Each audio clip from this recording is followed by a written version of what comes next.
Long before kingdoms rose and fell, before steel learned to sing, the realms were shaped by stories. Stories that were carved into stone, carried by ravens, and whispered in the dark. Some were forgotten, some survived, but the greatest of them are still alive. This is Old Realm Radio, where legends don't read themselves. So sharpen your senses, my brave wanderers, for the air grows strange beyond the torchlight, and every tale begins with a step into the unknown.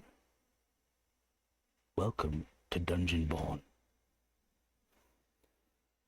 Dungeonbound, Beyond the Gate. Episode 1, The Wolf in the Trees. Gatewatch Outpost smelled like judgment. Bitter ink, hot iron, sweat from too many bodies, crammed into a place meant to break more spirits than it welcomed. Recruits stood shoulder to shoulder in crooked lines, not quite brave enough to hide their nerves, and not quite broken enough to run. The boots dug trenches into the dirt, as if every step cost them a decision. At the front of it all sat the scar-worn desk, and behind it, a man who might as well have been carved from old stone. The guild clerk scribbled without looking up, quill whispering across parchment like insects chewing on dry leaves. "Party of at least 4, he droned. Callan inhaled, forcing the answer out evenly. No, not yet." All of a sudden the scratching stopped. The clerk lifted his gaze, eyes like dull coins sizing him up, and a smirk tugged at the corner of his mouth. The coin predators were when they already decided the outcome. "Then fortune finally notices you," he murmured. "We're piecing together a squad of strays. No banners, no bonds, wanderers who walk through the wrong door alone. Go find Alira. She's a healer, calm head, keeps fools alive. She'll introduce you to the rest. If you don't explode in each other's faces, return for instructions." Kellen gave a clip nod and turned toward the training yard.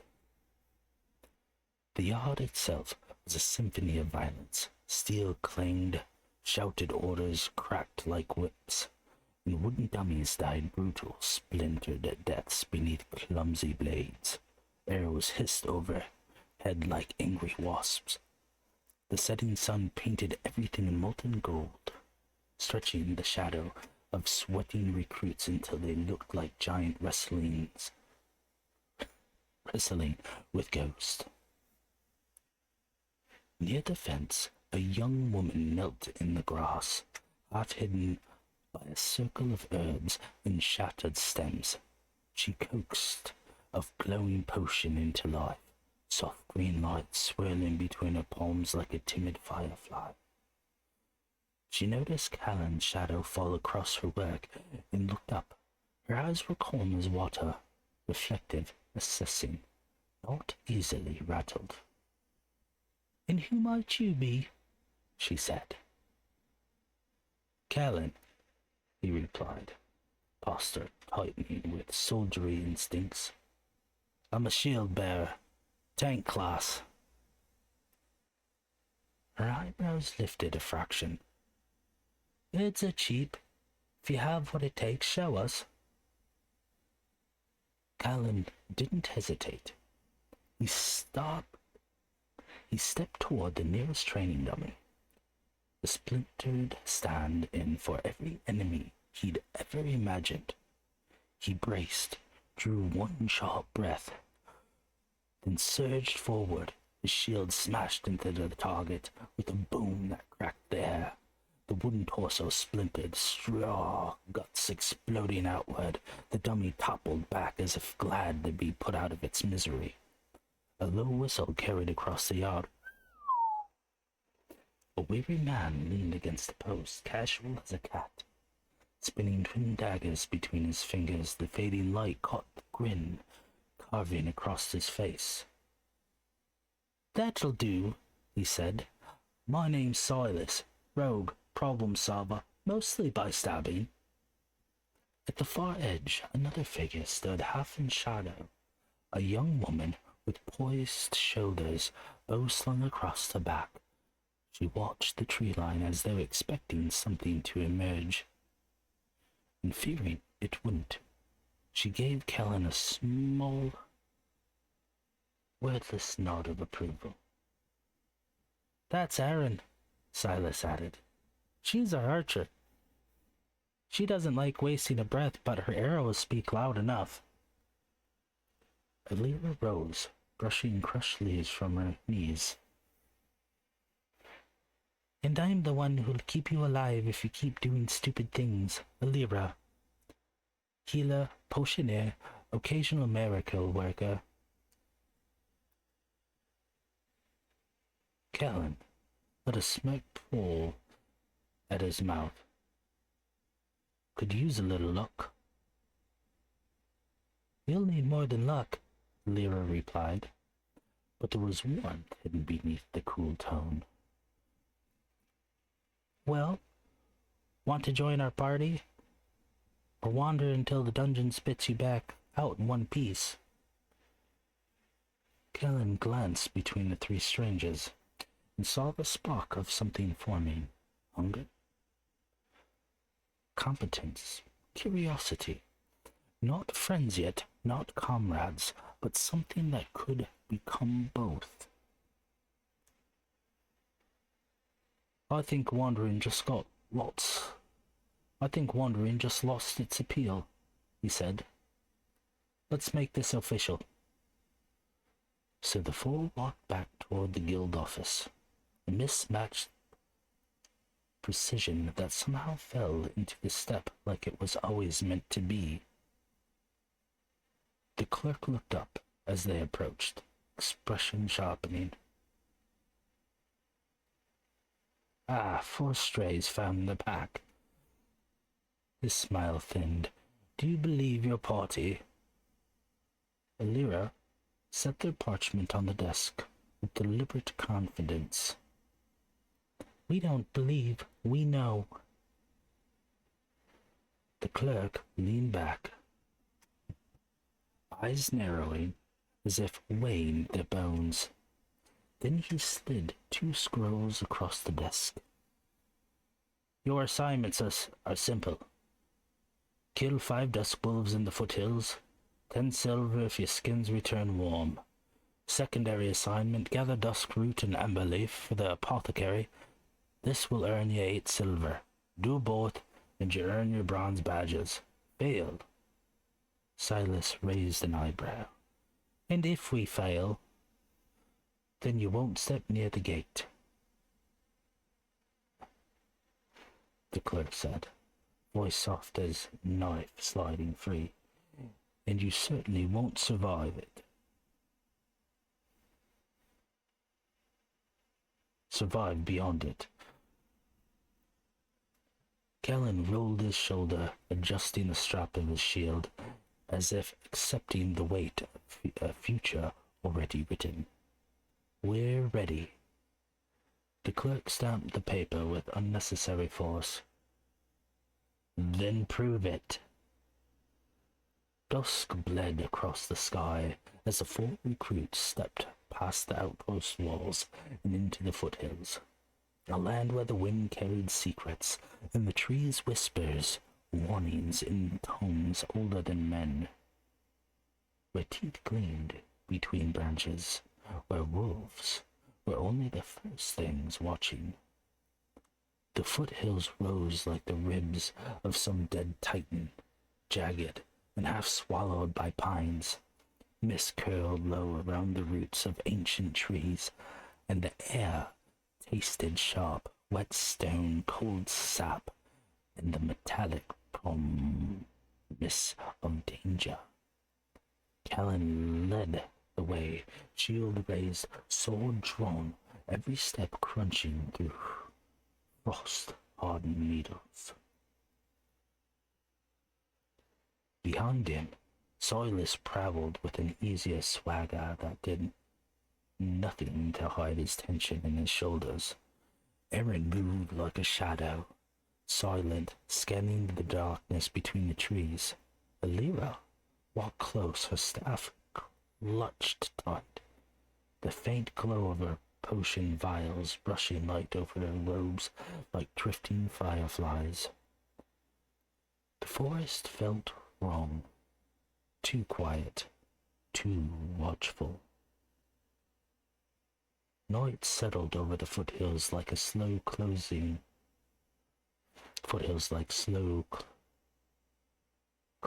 fist.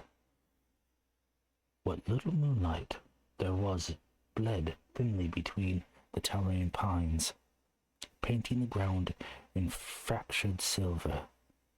The party moved carefully. Callan asked Alira for a little light. She lifted her staff, runes flickering, and whispered a soft incantation.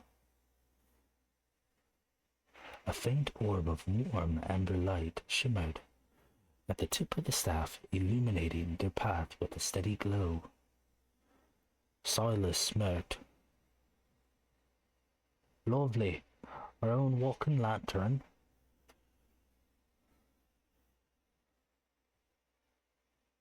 Quiet, Lyra said. But a smile ghosted her lips. This, however, did not last long as the first howl rolled down the hillside. Low, guttural, too close. Another answered, then another, closer still. Eyes up, Silas murmured, daggers kissing his palms. Shadows stirred, branches trembled. A wolf burst through the brush, massive, lean, its coat the color of wet ash. Callan braced, shield catching the impact with a teeth-rattling crash. Claws scratched across iron. The beast snarled, hot breath and flecks of spittle hitting Callan's cheek. He shoved it off and swung, his blade carved through fur and muscle. Blood splattered like dark rain. More shadows lunged. Silas rolled beneath snapping jaws, daggers flashing in arcs of silver. Aaron's arrow sliced the night, one striking a wolf's shoulder, another burrowing into her throat with wet gasp. Lyra stumbled back, chanting words that shook. The wolves circled, 5 of them, lever, relentless. Callan gritted his teeth. Fall in! Don't scatter! I'd love to, Silas snapped, but I'm a little busy not dying.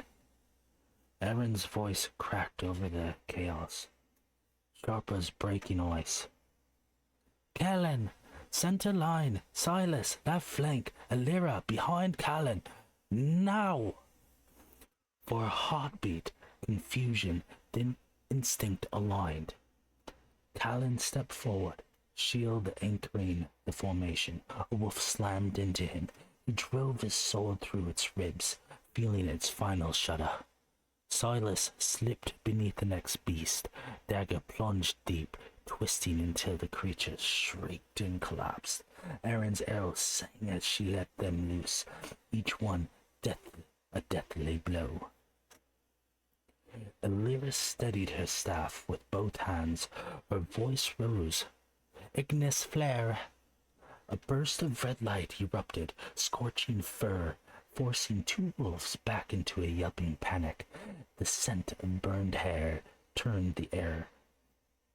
One wolf sank its fangs into Callan's arm before he ripped free with a roar. Blood streaked his armor. Alira, eyes narrowed. Sanctum vitae! Warm light washed over him, closing the wound in a soft pulse of golden light.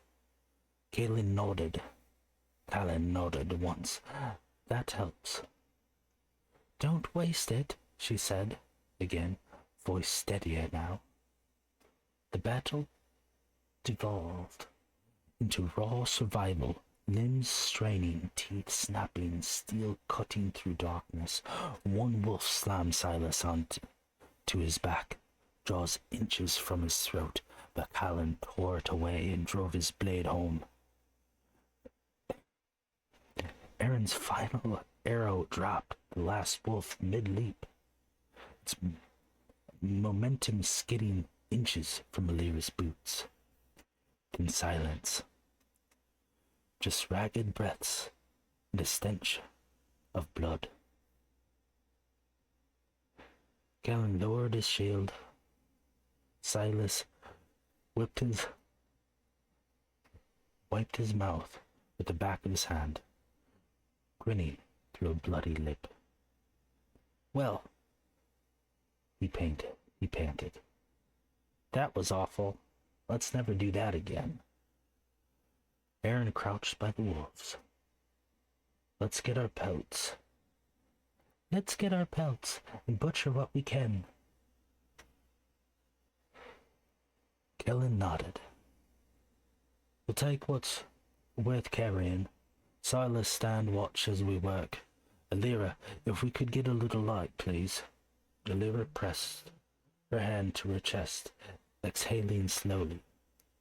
Once we're finished, we should move. Fresh kills draw worse things than wolves. Callan nodded as she lifted her staff and whispered a soft incantation to bring back her warm amber light. After a bit, Callan swiped the sweat off his brow and turned to Aaron. I got the 5 pelts we needed. Do you need any help gathering some wolf meat? She stood and said, no, just finishing up as well. She stood up and said, no, just finishing up as well.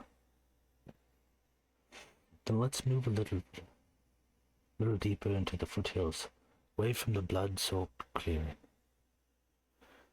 After some time, night grew colder, thicker. Callan could feel the watching in the woods, the way the dark pressed too close, the way leaves stilled as if afraid to rustle. Here, Aaron said softly. Flat ground, good visibility.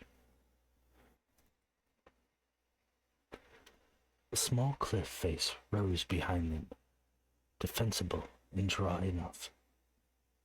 Callan dropped his pack. Silas gathered wood. Alira set stones in a careful ring and whispered a heat spell that coaxed embers into life without spark. They cooked wolf meat, skewered on sticks above the flame. The smell was harsh, wild, but Silas didn't complain. Hunger made kings beggars. Aaron ate silently, gazed distant. Callan chewed toughly, letting the heat thaw and chill from his bones. For a moment, they weren't strangers, just tired humans sharing warmth against the dark. Callan spoke quietly. At dawn, we look for duskroot and amber leaf, and once that's done, we'll head back. Alira nodded. Duskroot grows near water, shaded hollows. I'll know it when I see it. What about amber leaf? Silas asked. That one, well, on sunlit rock, she replied. High ridges, harder to reach. Silas groaned. Fantastic. Sleep came in shifts. Callan and Aaron watched the tree line while Silas snored softly against the log. Alira curled near the amber, staff across her lap, like a protective charm. When the first pale blue of dawn bled through the trees. They rose. Morning draped the foothills in silver mist. Birds sung, replacing growls. Dew clung to everything, glittering like scattered gems in the week of light. Alira led them along a narrow stream, water trickling over mossy stones. There, she whispered. There, she whispered, nestled in the shadow of a fallen log. Clusters of duskroot glowed faintly. Soft blue petals curled like sleeping flames. Callan guarded her back while she harvested, Silas trimming stems with quick flicks of his dagger. Erin scanned the trees, fingers never far from her bowstring. Fresh claw marks, she murmured once. Something big moved through here last night. We keep low, Callan said. By mid-morning, Alira's satchel bulged with duskroot. Now came the hardest task. Emberleaf clung to cliffs and sunlight stone, burning red against grey granite. Luckily, Erin spotted it first, a bright smear of crimson halfway up a narrow ridge. There, she said, pointing. Callan climbed first, shield strapped tight, muscles protesting with every pull. He reached a stable ledge and steadied Alira as she climbed behind him. Silas scaled the rock with irritating ease, already waiting above them. Up close, Emberleaf was breathtaking, crimson edges glowing faintly, veins like molten gold threading through each leaf. Silas whistled softly. Looks poisonous. It is, Lyra said, plucking the leaves with practiced care. Eat it, and it'll stop your heart. Brew it right, and it cures fevers. Good to know, Silas muttered, stepping back. When her satchel was full, the sun was already angling. Westward, golden light spilled across the ridge, casting long shadows that reached like grasping hands. We have what we came for, Karen said. Time to go. And for the first time their steps aligned without effort, no longer for strays, but a party. They reached Gatewatch at nightfall, the outpost torches flickering against the encroaching dark as they pushed through the gate and approached the clerk's desk. He looked up, and for the first time his eyes widened. Pelts, duskroot, amberleaf, and all neatly arranged. Well, you've done it. Most don't. He grabbed 4 bronze badges and slid them across the desk. Then he counted out 18 silver coins, the flame from his lantern reflecting off Callan's blood-stained armor. Callan set a wrapped cut of wolf steak on the counter. For you. Thank you for giving us a chance. The clerk blinked, then laughed softly. A gift, The first round's on me. After that, you're paying. He nodded once, almost respectfully. Welcome to the Hunters Guild. Callan held his badge, feeling its weight. Silas twirled his daggers with a smug grin. Erin's eyes softened barely. Lyra exhaled, relief mixed with pride. Beyond the walls, the gate glowed, faint, ominous, waiting. Callan's voice dropped. Tomorrow, the gate awaits, and whatever lies beyond. Well, thank you everybody for listening to my first episode of this tale. There's going to be many to follow. As time goes on, I might have polls to decide the direction of our tale. Sorry for the mixed matched of accents. This is the first time I've ever did multiple characters, so I appreciate it. Well, God bless. Good night, y'all, and hope to see you back for episode 2.